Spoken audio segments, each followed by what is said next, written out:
Shalom Pak, selamat pagi. Saya atas nama Simon Manik dari kelas C Stambuk 2023 akan mempresentasikan hasil kerja saya yang berjudul Pitch dalam Paduan Suara.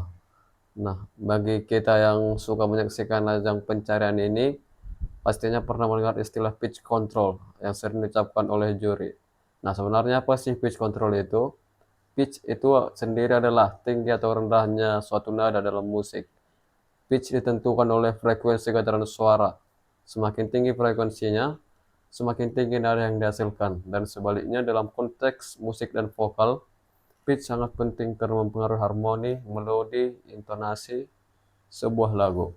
Ketepatan pitch menentukan apakah sebuah nada terdengar selaras atau false atau biasanya disebut off pitch. Sedangkan pitch control yang tadi itu adalah bagaimana seorang menyanyi mengendalikan tinggi rendahnya nada tersebut dalam menyanyikan sebuah lagu. Hal ini tentunya harus sangat dikendalikan oleh penyanyi supaya tidak false ketika perform. Nah, tinggi rendah suatu nada ternyata bisa dilihat dari tangga nada. Tangga nada sendiri adalah suatu susunan nada pokok yang disusun secara berjenjang. Jadinya, jenjang inilah yang akan menentukan tinggi rendahnya suatu nada. Dalam sistem nada yang digunakan dalam musik itu ada do, re, mi, fa, sol, la, si, do. Nah, menunjukkan tinggi rendahnya suatu nada. Semakin ke kanan dia, semakin tinggi pula nadanya. Dan nada do adalah nada yang paling tinggi dibanding nada lainnya. Jika si penyanyi tidak bisa mengontrol nada karena terlalu terbawa emosi dalam lirik lagu, maka ini bisa mengakibatkan pitch control terganggu dan terjadi false. Maka, kita yang sebagai penyanyi harus terus berlatih untuk tetap stabil dalam pitch control kita. Nah, yang pertama itu teknik pitch dalam paduan suara. Teknik pitch ini dalam paduan suara adalah kemampuan membidik nada dengan tepat. Kemampuan ini disebut juga dengan pitch control yang seperti yang saya jelaskan tadi. Pitch yang bagus dalam paduan suara adalah ketika setiap penyanyi mampu menyanyikan nada dengan akurat, stabil, dan selaras dengan suara anggota lainnya, sehingga menciptakanlah harmoni yang indah. Akurasi nada menjadi hal yang utama, di mana setiap penyanyi harus mempunyai menyanyikan nada yang benar sesuai dengan partitur tanpa melenceng ke nada yang lebih tinggi atau sharp, atau bahkan yang lebih rendah yaitu flat. Selain itu, stabilitas intonasi juga sangat penting terutama pada nada panjang atau berpindah pada suatu nada ke lainnya. Nada yang dinyanyikan harus tetap stabil dan tidak mengalami perubahan yang tidak disengaja.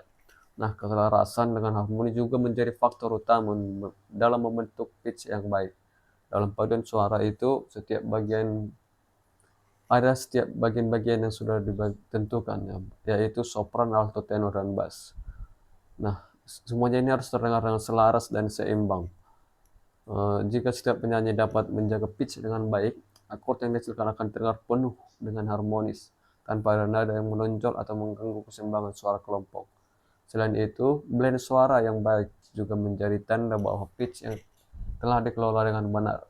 Pitch yang akurat membantu suara tiap penyanyi menyatu dengan lembut dalam kelompok, sehingga tidak ada suara individu yang terdengar lebih dominan atau berbeda dari warna keseluruhannya. Kemampuan untuk merespon dan menyesuaikan pitch saat bernyanyi juga menunjukkan kualitas vokal yang baik. Penyanyi yang memiliki kepekaan tinggi terhadap perubahan nada dapat dengan cepat memperbaiki atau menyesuaikan intonasi mereka saat diperlukan, baik itu ketika latihan ataupun tampil secara langsung tanpa bantuan nada. Nah, selain itu juga teknik vokal yang baik seperti pernapasan diafragma, kontrol suara juga berperan dalam menjaga pitch dengan stabil. Dengan dukungan pernapasan yang benar, suara yang dihasilkan tidak akan melemah atau bergetar secara tidak terkendali, sehingga nada tetap terdengar jelas dan seimbang. Nah, pitch yang baik dalam paduan suara dapat dicapai melalui latihan yang konsisten, pendengaran yang tajam, dan penerapan teknik vokal yang benar. Jika semua penyanyi mampu menjaga pitch yang baik, paduan suara akan menghasilkan harmoni yang lebih indah dan profesional. Nah, apa sih manfaat kita menguasai pitch control kita? Nah, ada beberapa poin yang saya bagikan. Yang pertama itu nyanyian akan terdengar lebih indah, membantu menjaga harmoni, membantu menyampaikan emosi, memberikan penampilan yang mengesankan, dan yang terakhir itu membantu mengatasi masalah pitch yang umum. Nah, seperti bernyanyi pada intonasi yang tajam, datar, dan tidak konsisten. Kemampuan lain yang dibutuhkan dalam menyanyi adalah sikap tubuh. Nah, sikap tubuh ini juga penting. Yang kedua itu pernapasan, artikulasi, resonansi, vibrasi, dan interpretasi. Dan yang terakhir itu ada pembawaan. Faktor lain yang mempengaruhi pitch adalah resonansi dan posisi vokal. Resonansi yang tepat membantu menghasilkan suara yang lebih jelas dan stabil.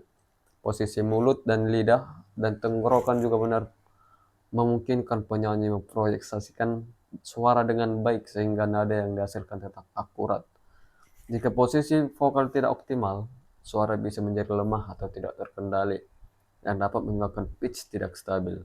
Kondisi fisik penyanyi juga memainkan peran penting dalam kestabilan pitch. Kelelahan, dehidrasi, atau mungkin masalah kesehatan seperti sakit tenggorokan dan flu dapat menyebabkan suara menjadi tidak stabil dan sulit mencapai nada yang benar. Oleh karena itu, menjaga kesehatan vokal dengan istirahat yang cukup dan minum air putih yang cukup, serta menghindari makan makanan atau minuman yang dapat mengiritasi tenggorokan sangat dianjurkan bagi penyanyi paduan suara. Nah, itu yang tadi merupakan faktor internal dari kita. Nah, yang faktor eksternal. Dan kemudian saya akan memberikan faktor internalnya, itu lingkungan juga dapat mempengaruhi pitch. Akustik ruangan, suhu udara, serta tingkat kelembaban dapat mempengaruhi cara suara terdengar dan dirasakan oleh penyanyi. Dalam kondisi ruangan yang terlalu bergema atau terlalu kering, penyanyi mungkin kesulitan mendengar suara mereka sendiri dengan jelas. Yang ini juga dapat menyebabkan ketidaktepatan pitch kita sendiri.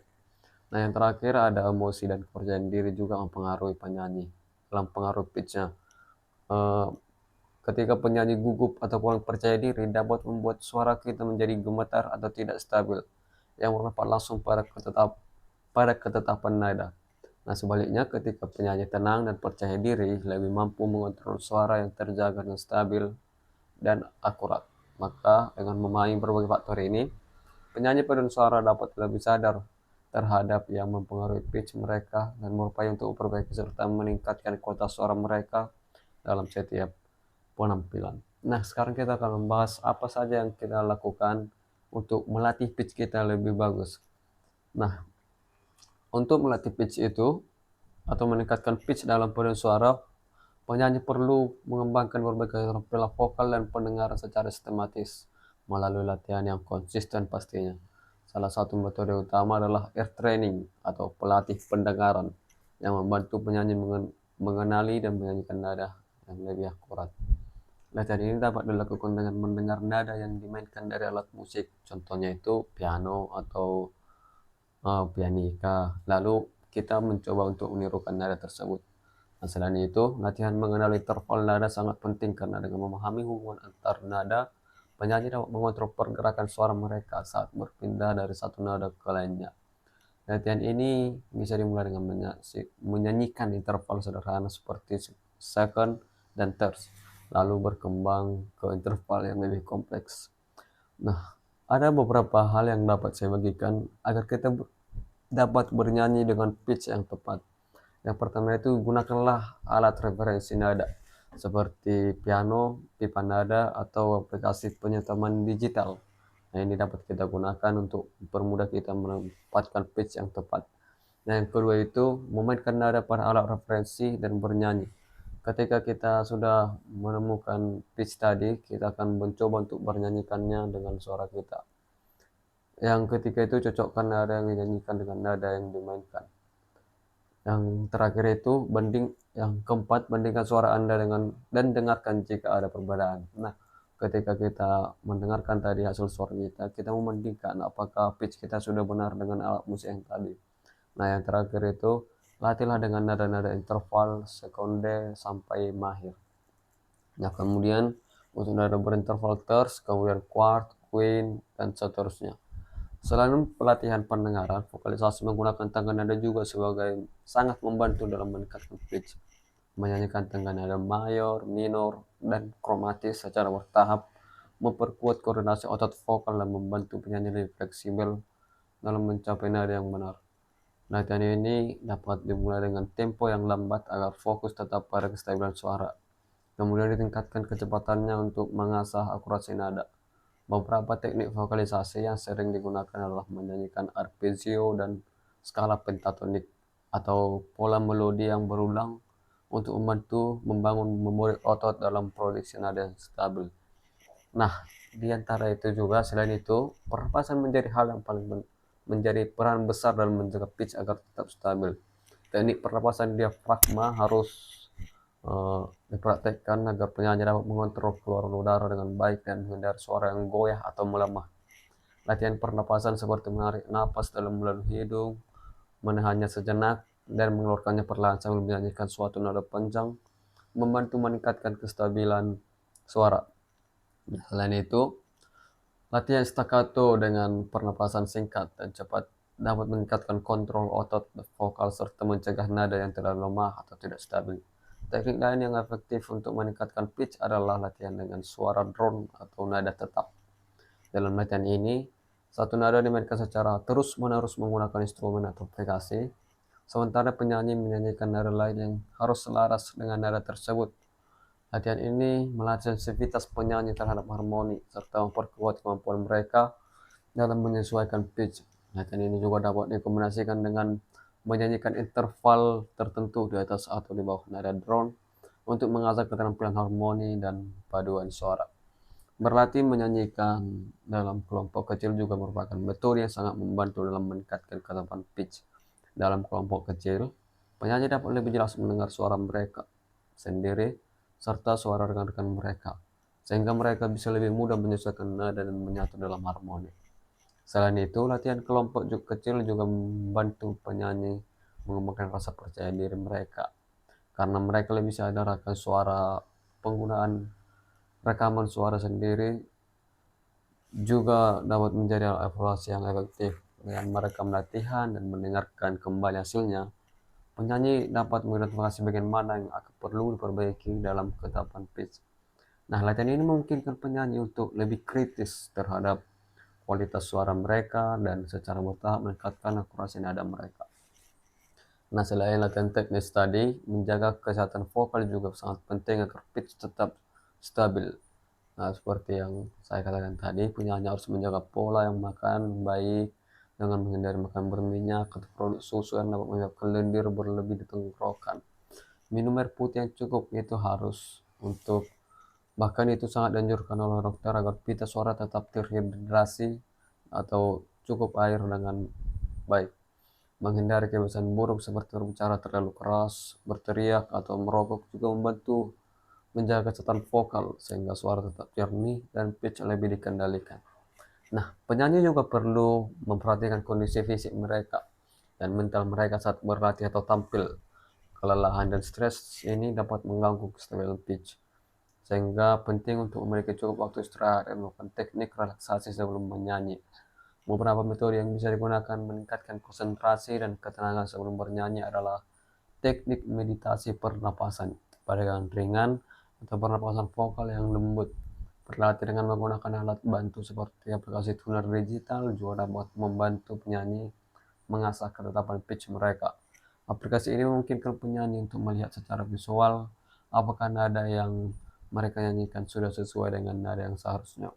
Dengan latihan rutin menggunakan alat ini, penyanyi dapat mengembangkan kepekaan terhadap nada dan secara perlahan meningkatkan kemampuan mereka dalam menjaga pitch. Penerapan teknik microtuning juga bisa digunakan untuk menyempurnakan akurasi pitch dalam paduan suara. Teknik ini melibatkan penyelesaian nada secara halus untuk memastikan harmonisasi kelompok terdengar sempurna.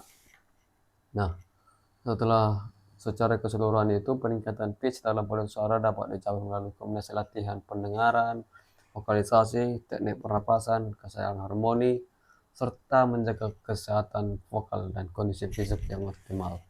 Dengan konsistensi yang tadi, kita dapat menghasilkan harmoni yang lebih indah dalam paduan suara. Nah, yang ketiga, saya akan membahas apa saja jenis-jenis pitch dalam paduan suara. Nah, dalam paduan suara ini terdapat banyak sekali jenis-jenis pitch. Saya akan membawakannya yang beberapa saja. Yang salah satu jenis pitch dalam paduan suara itu contohnya adalah pitch absolute, yaitu nada yang memiliki frekuensi tetap dan dapat diidentifikasi secara spesifik. Dalam sistem musik barat, pitch absolute mengacu pada nada-nada seperti C, D, E, dan sebagainya. Dengan frekuensi yang telah ditetapkan, eh, contohnya memiliki frekuensi standar 440 Hz. Jenis pitch ini sering digunakan oleh penyanyi dengan pendengaran absolut atau yang disebut absolute pitch, yang mampu mengenali nada tanpa perlu referensi tambahan. Nah, berbeda dengan pitch absolut, ada juga terdapat pitch relatif yang lebih mengutamakan hubungan antar nada daripada nilai frekuensi spesifiknya. Penyanyi yang menggunakan pitch relatif tidak harus mengetahui nada dalam bentuk angka frekuensi, tetapi memahami bagaimana suatu nada berhubungan dengan yang lain, sebuah melodi atau harmoni. Misalnya dalam solmisasi do re mi, seorang penyanyi bisa menyanyikan lagu dalam kunci yang berbeda, tetapi mempertahankan hubungan interval antar nada dengan benar. Nah, selain itu juga ada pembagian pitch yang itu berdasarkan tinggi rendahnya suatu frekuensi nada yang dikenal dengan pitch tinggi dan rendah. Nah, pitch tinggi ini adalah pitch yang dihasilkan oleh frekuensi yang lebih cepat seperti suara sopran dan dalam paduan suara atau biola yang memainkan nada tinggi. Sebaliknya, pitch rendah ini berasal dari frekuensi yang lebih lambat seperti suara bass atau cello yang memainkan dalam register rendah. Nah, dalam paduan suara yang kedua ini tentu penting untuk mencapai keseimbangan dalam harmoni yang kaya. Ada juga beberapa konsep pitch yang lainnya, contohnya itu pitch tetap dan pitch fleksibel yang berkaitan dengan seberapa banyak nada dapat disesuaikan selama pertunjukan. Pitch tetap ini ditemukan dalam instrumen seperti piano, organ, di mana setiap tools memiliki frekuensi yang tidak dapat diubah oleh pemain saat dimainkan. Nah, sebaliknya pitch fleksibel ini banyak digunakan dalam suara manusia atau instrumen gesek seperti biola dan cello tadi, di mana pemain atau penyanyi dapat menyesuaikan nada dengan sedikit menaikkan atau menurunkan sesuai dengan kebutuhan ekspresi musik atau intonasi dalam harmoni. Dalam teknik vokal, terdapat pitch stabil dan pitch tidak stabil. Pitch stabil ini adalah nada yang tetap dalam satu frekuensi dan tidak mengalami perubahan signifikan saat dinyanyikan. Nada ini sering digunakan untuk menciptakan kestabilan dalam akord atau harmoni dalam paduan suara. Nah, sebaliknya itu ada pitch tidak stabil seperti glissando atau scoop, terjadi ketika penyanyi menggeser suaranya naik atau turun tanpa melompat langsung ke nada target. Teknik ini sering digunakan untuk memberikan efek ekspresif dalam musik, terutama dalam gaya yang lebih improvisasi. Contohnya itu musik jazz dan musik tradisional negara lain seperti itu. Selain itu ada juga sistem pitch. Dalam sistem tangga nada tertentu terdapat mikrotonal pitch, yaitu nada-nada yang berada di antara nada standar dalam sistem musik barat, musik tradisional dari berbagai budaya seperti gamelan di Indonesia atau musik Arab dan India. Menggunakan mikrofon yang tidak selalu sesuai dengan sistem tangga nada diatonis yang umum digunakan dalam musik klasik Eropa. Pitch ini memberikan warna dan karakter khas yang berbeda dalam musik-musik tersebut. Dalam praktik bernyanyi ada juga perbedaan antara intonasi yang tepat dan intonasi yang melenceng. Pitch yang akurat ini sangat penting dalam paduan suara pastinya, karena setiap penyanyi harus menyanyikan nada yang tepat agar harmoni tetap terjaga. Jika pitch terlalu tinggi dari nada seharusnya disebut sebagai sharp, dan jika terlalu rendah disebut flat. Nah, untuk menghindari hal ini, penyanyi harus memiliki kesadaran intonasi yang baik. Ya, kembali kepada kesadaran para anggota paduan suara yang akan tampil.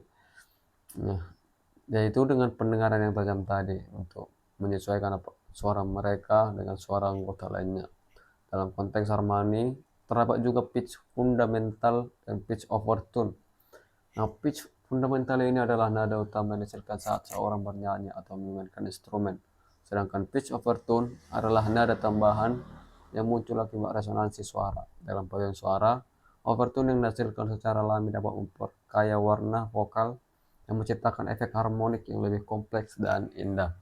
Pitch juga dapat dipengaruhi oleh dinamika vokal sehingga dikenallah istilah dengan pitch dinamis. Pitch dinamis ini mengacu pada perubahan kecil dalam frekuensi yang terjadi akibat perubahan intensitas suara. Saat penyanyi bernyanyi dengan lebih lembut, ada kemungkinan nada menjadi sedikit lebih rendah, dan sebaliknya, saat bernyanyi dengan lebih kuat, nada bisa lebih sedikit naik. Hal ini membuat kontrol vokal menjadi sangat penting untuk menjaga pitch tetap stabil terlepas dari dinamika lagu yang dinyanyikan. Nah, selain itu dalam berbagai genre musik juga seperti jazz, blues, dan musik tradisional tertentu ada dinamakan bending pitch. Nah, teknik ini memberikan sedikit perubahan nada dengan menaikkan atau menurunkan pitch secara perlahan untuk menciptakan efek ekspresif. Penyanyi yang menggunakan teknik ini biasanya tidak hanya fokus pada nada yang tepat, tapi juga pada nuansa emosional yang ingin disampaikan dalam musik. Dengan memahami berbagai jenis pitch ini, penyanyi dapat membantu suara dapat lebih sadar terhadap bagaimana nada berinteraksi dalam musik. Nah, itulah yang dapat saya berikan, kesimpulan yang bisa saya berikan untuk presentasi kali ini. Dalam mencapai suatu paduan suara yang baik, ada hal yang harus kita lakukan atau yang kita kerjakan agar hal itu menjadi baik. Seperti yang tadi saya katakan, dalam musik itu yang paling penting adalah pendengaran dan kesadaran. Bagaimana kita mendengar suara kita dan bagaimana kita mengikuti alat musik dan bagaimana kita uh, memahami atau beradaptasi dengan suara anggota lain. Nah, demikian hal ini juga membantu kita dalam menyesuaikan nada dengan lebih fleksibel sesuai dengan kebutuhan musikal yang beragam. Nah, demikianlah presentasi saya malam ini. Terima kasih saya ucapkan kepada Bapak Dr. Lamhot Bazani Sihombing, MPD, telah mendengarkan presentasi saya. Saya mohon maaf atas kesalahan kata dan atas kekurangan saya. Terima kasih, selamat malam. Salam.